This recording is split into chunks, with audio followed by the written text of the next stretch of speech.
ओम शांति। 27 अगस्त 2022 की साकार मुरली से होमवर्क। आज की मुरली से हम लक्ष्य लेंगे कर्मातीत अवस्था को प्राप्त कर विश्व महाराजन विश्व महारानी बनना है। इसके लिए आज हम पुरुषार्थ करेंगे। कर्मातीत अवस्था की 5 स्टेप्स हैं। पहला है विकर्माजीत बनना, दूसरा है न्यारे और प्यारे बनकर के रहना, तीसरा है कर्तापन के भान से मुक्त होना, चौथा है योग की ऊंच स्टेज और 5th स्टेप है अशरीरी अवस्था अर्थात निराकारी अवस्था। विकर्माजीत बनना अर्थात आज की मुरली में बाबा ने कहा अपना रजिस्टर खराब नहीं करना। बाबा का कहने का भाव है कर्म इंद्रियों से कोई भी विकर्म नहीं करना, कर्म इंद्रिय जीत बनकर रहना।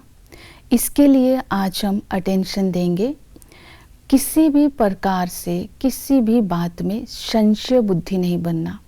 जब हम संशय में आ जाते हैं तो पढ़ाई छोड़ देते हैं, अपना ही खाना खराब कर लेते हैं, तो विकर्म भी हो जाते हैं।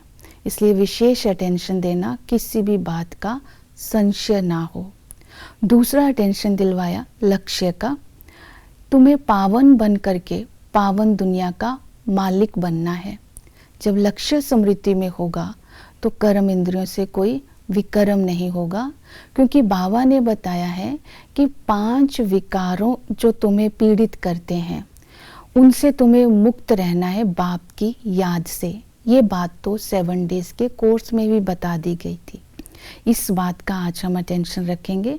दूसरा है न्यारे और प्यारे बनकर रहना अर्थात समाज में रहते सबके साथ रहते हुए न्यारे बनकर के रहना अर्थात सब मेरे हैं लेकिन मेरे में कोई नहीं है, इस बात का अटेंशन रखना है। तो साक्षी होकर के सारा खेल देखना है। ये ड्रामा कैसे फिरता है, इस ड्रामा का समय क्या है। तो इस समय जितना हम साक्षी रहेंगे उतना विकर्मों से निर्लेप रहेंगे और न्यारे रहेंगे। दूसरा न्यारे रहने की विधि बताई, संतुष्टता के खजाने को इमर्ज रखना है। तो लौकिक अलौकिक इच्छाओं से, आकर्षण से और सब बातों से हम मुक्त रहेंगे। जैसे कोई शौक होता है उससे भी हम न्यारे रहेंगे। इच्छाएं, शौक, आकर्षण, इनसे न्यारे होकर रहेंगे अगर हम संतुष्ट रहते हैं। तीसरी विधि बताई योग की ऊंच स्टेज। योग की ऊंच स्टेज का आधार है पवित्रता, सच्चा दिल और इसके साथ बाबा ने तीसरी विधि बताई कि एक रस स्थिति। बाबा ने कहा सच्चे दिल से बाप को याद करो। एग्जाम्पल दी बांधेलियों की कि बांधेलियाँ जैसे कि सच्चे दिल से बाप को याद करती है। पवित्रता के लिए उनको विघ्न भी आते हैं लेकिन फिर भी पवित्रता की धारणा कर बाप को याद करके ऊंच पद प्राप्त करती हैं।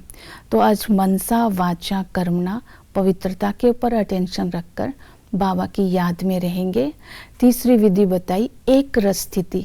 जितना हम स्मृति का स्विच ऑन रखेंगे उतना हमारी स्थिति एक रस रहेगी, मूड ऑफ नहीं होगा, क्योंकि फीलिंग आते ही योग टूट जाएगा।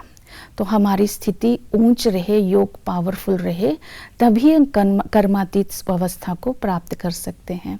चौथी विधि बताई कर्तापन के भान से मुक्त होना। कर्तापन के भान से मुक्त होने के लिए बाबा ने हमें ज्ञान की रोशनी दी। हम आदि मध्य अंत सब कुछ जान गए। बाबा ने जागृति दे दी कि तुम ऑलराउंडर पाठधारी हो, तुम हीरो पाठधारी हो। जब इस स्मृति को इमर्ज करते हैं, बाबा की याद रहती है, तो ये संकल्प बार बार आएगा, करन करावनहार करा रहा है। तो कर्तापन का भान और अभिमान नहीं आएगा।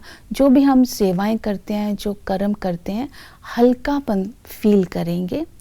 5वीं स्टेज है निराकारी स्टेज, अशरीरी स्टेज।